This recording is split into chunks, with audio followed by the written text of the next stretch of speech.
So you've decided to start the carnivore diet, but you don't know if you should go cold turkey into this lifestyle or if you should ease into it. Today, I'm going to help you figure that out. I'm Jenny. I've been doing a carnivore diet experiment since December 2022 and tracking my progress through weight, measurements, DEXA scans, continuous glucose monitoring, blood work, and arterial scans, and sharing all of that data with you here on YouTube. When I started carnivore, I just binge watched some of Dr. Ken Berry's videos and went cold turkey into it. And now that I've been on carnivore for almost 2 years, I've obviously learned a lot more. And knowing what I know now, I really wish I had slowly reduced my carbs before taking the plunge into full-blown carnivore. I think I would have saved myself a lot of pain and misery if I had done that. So let's start by talking who may benefit from going cold turkey and then who may benefit from easing into carnivore. Then I want to talk a little bit about how you can minimize your keto flu symptoms regardless of what option you choose, and then which version of carnivore you should start off with. But before we get into that, I just wanted to let you know that I've launched a second channel. It's called Jenny Mitich Etc. It features vlog style behind the scenes content. So if you'd like to catch a glimpse behind the curtain, I'll put a link to that second channel at the end of this video and in the description below. So let's dive into some reasons why you would go cold turkey into carnivore. The very first is time constraints. Maybe you just want to,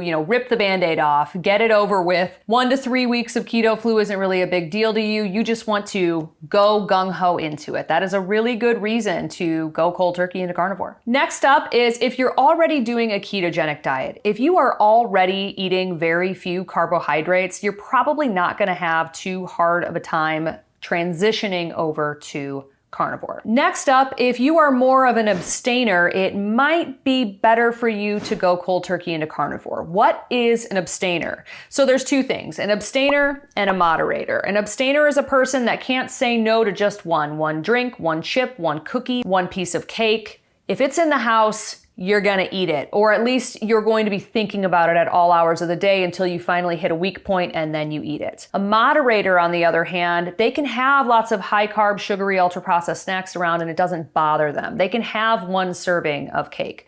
They can have one drink and then go and do other things. If you're an abstainer, it might be more difficult for you to ramp the carbs down slowly. You're kind of an all or nothing person. So in that case, I would recommend you go cold turkey into carnivore. Another group of people that would benefit from going cold turkey into carnivore is those with a type A personality. When you set your mind to something, you accomplish it. You're very gung-ho, you're very just like go get 'em, and that is just how you work. In that case, I would say just commit to 30 days and give it a fair shot. Finally, another group of people that would do really well with cold turkey carnivore is anybody that has a very high tolerance for pain or discomfort. There's a lot of people out there that can really deal with a lot of pain and suffering before they're going to start to complain about it. If you're one of those people, you'll most likely do fine dealing with the keto flu symptoms. On the other hand, if you cannot deal with much pain or discomfort, I think cold turkey carnivore may not be the option that's best for you. One thing you absolutely have to have on hand, whether you are going cold turkey into carnivore or easing into it, is electrolytes. And I'd like to take a moment to thank LMNT Electrolytes for sponsoring today's video. These electrolytes have everything you need and nothing you don't, with 1,000 milligrams of sodium, 200 milligrams of potassium, and 60 milligrams of magnesium. In the beginning of carnivore, your electrolytes are going to be all out of whack because you're no longer eating carbohydrates, and you'll also be losing a lot of water weight. And when you lose water, you lose electrolytes. The first month or so on carnivore can be a roller coaster for your body. One way you can counter some of those keto flu effects is by taking electrolytes. I recommend doing 1 packet of the raw, unflavored first thing in the morning, even if you're not feeling any keto flu symptoms,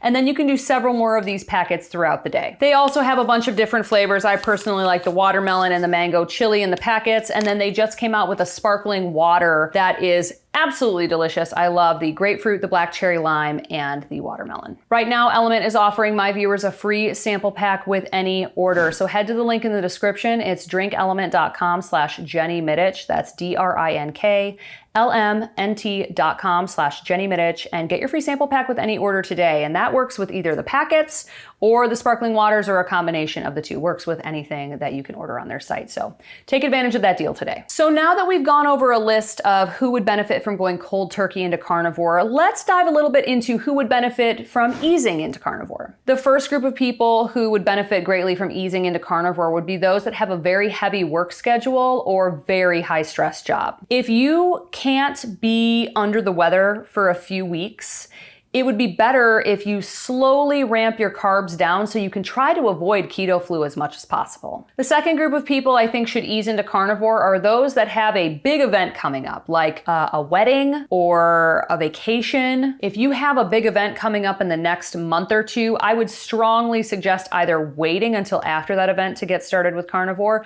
or you can start by slowly ramping your carbs down so that you are not completely out of commission at that event. The next group of people I would recommend easing into carnivore would be those that are consuming a very high oxalate diet currently. Oxalates are plant toxins, and they are in a lot of fruits and vegetables that people consume. Some of the largest offenders are chocolate, sweet potatoes, spinach, kiwi, raspberries, and star fruit.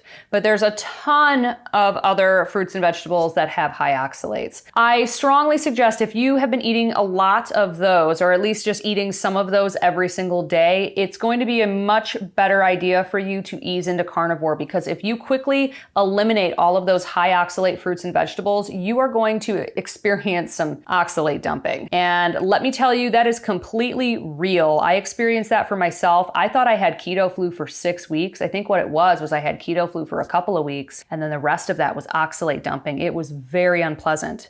So if you are consuming a lot of high oxalate foods, I recommend getting Sally Norton's book. It's called Toxic Superfoods. She is the queen of oxalates. She has a very good plan for a gradual reduction of carbs in there. Do yourself a favor and get that book. I'll put a link to it in the description, along with a free month of Audible, so you can listen to it if you would like. On the flip side, if you are currently consuming a standard American diet and you are consuming 300, 400, 500 plus grams of carbs per day, I would strongly suggest ramping your carbs down slowly so that you don't have severe keto flu symptoms. That is a ton of carbohydrates, and if you just went straight into carnivore, it would be highly unpleasant. Another group of people that can benefit from easing into carnivore is those that have had any kind of bariatric surgery in the past. You just don't have an intact digestive system. I actually have 2 videos on my channel that talk about some tips for going carnivore after you've had bariatric surgery, but I think easing into carnivore for you is going to be a lot better. The final group of people I think could benefit from easing into carnivore are those without a gallbladder and or those that have low stomach acid. When you don't have a gallbladder, all that means is you don't have a little storage container inside of your body for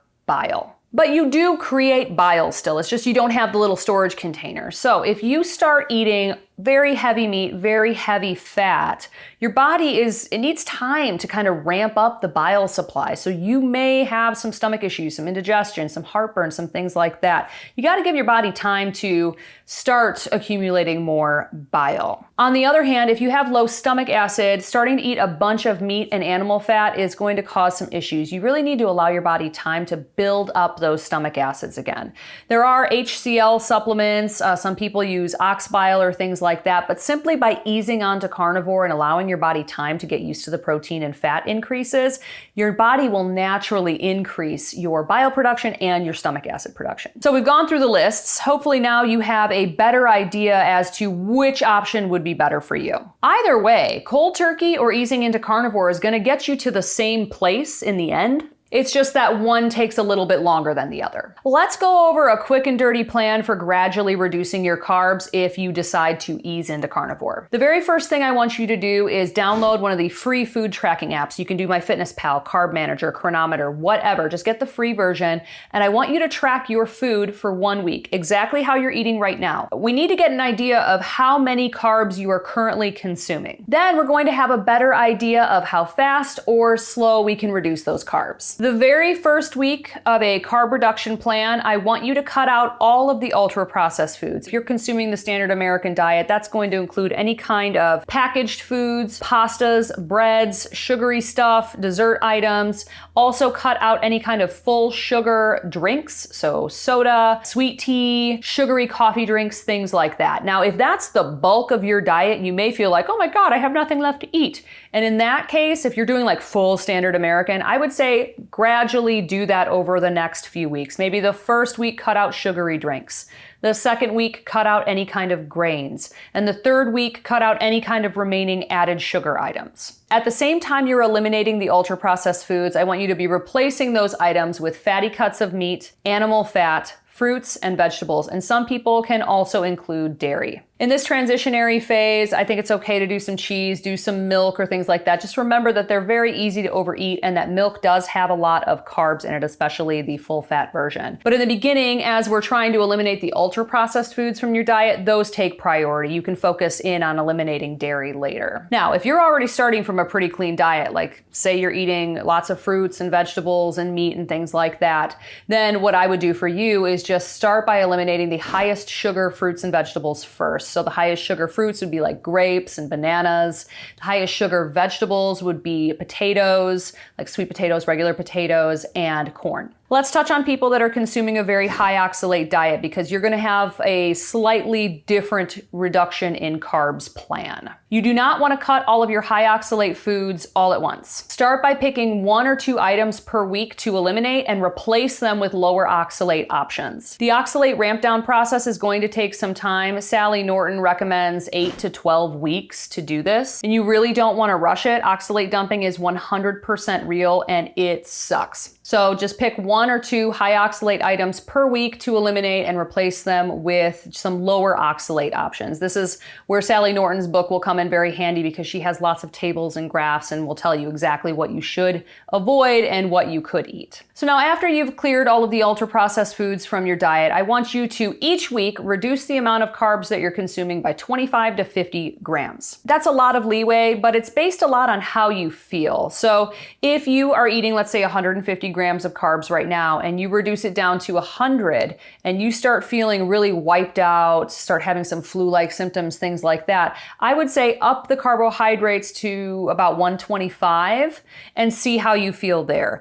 Our whole point for easing into carnivore is to try to avoid the worst of the keto flu symptoms, so you don't want to be suffering needlessly. Every week, you're going to continue dropping your carbs by 25 to 50 grams. So some people, if they're eating pretty low carb already, 150 grams or less, they could get this done in 3 weeks. But I do really want you to concentrate on how you feel and just, it's not a race, you know? You're gonna get there eventually and your body is going to thank you if you don't rush it. Eventually, when you get down to reducing your carbs, I would say cut the fruit first, that's higher carb, and then you're gonna be eating a lot of meat and vegetables, and then you work on cutting the vegetables, and then you're just eating animal fats and animal proteins. Once you've gotten to that point, you're full carnivore, and hopefully you would have avoided the worst of the keto flu symptoms. Regardless of if you go cold turkey or ease into carnivore, there are lots of different versions of the carnivore diet, and you have to decide which version you're going to start with. They range from the most strict, like Lion Diet, all the way to the least strict,